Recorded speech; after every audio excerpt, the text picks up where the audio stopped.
জামাত যদি ক্ষমতায় যায় তাহলে আওয়ামী লীগ ফিরে আসার সম্ভাবনা বা আশঙ্কা আছে। ওনারা রাজনীতির চাইলে এত বড় ভুল করবেন এটা তো ভাবতেও অবাক লাগে।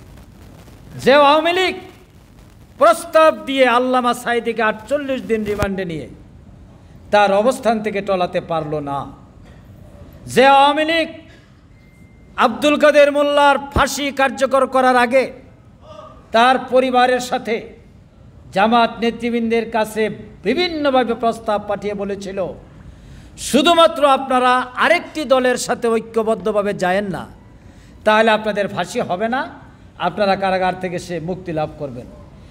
এই ধরনের প্রলোভন পাওয়ার পরেও যে সংগঠনের নেতারা নতি স্বীকার করল না, হাসতে হাসতে ফাঁসির মঞ্চে গেল, সেই নেতা কর্মীরা ফাঁসি দানকারী, মিথ্যা রচনাকারী, অপবাদ রটনাকারী, আল্লামা সাঈদীকে কারাগারে আটককারী সেই পতিত স্বৈরাচারের সাথে হাত মিলিয়ে পুনর্বাসন করবে, এটা কি করে আপনারা বিশ্বাস করতে পারলেন?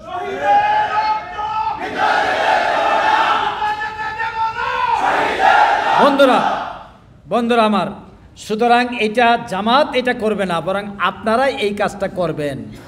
কারণ আপনারা দেখতে পাচ্ছেন জামাত ক্ষমতায় চলে যাচ্ছে।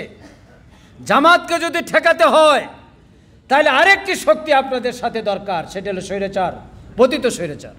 তারা হইলে আপনাদের জন্য সুবিধা, এবং এটাই আগামী দিনে হওয়ার দিকে ধাবিত হচ্ছে বাংলাদেশের মানুষ আজন্ম ভারতের বিরুদ্ধে এবং সেকুলারিজমের বিরুদ্ধে আর ভারতের বিরুদ্ধে হওয়ার কারণে বাংলাদেশের মানুষ আওয়ামী লীগেরও বিরুদ্ধে।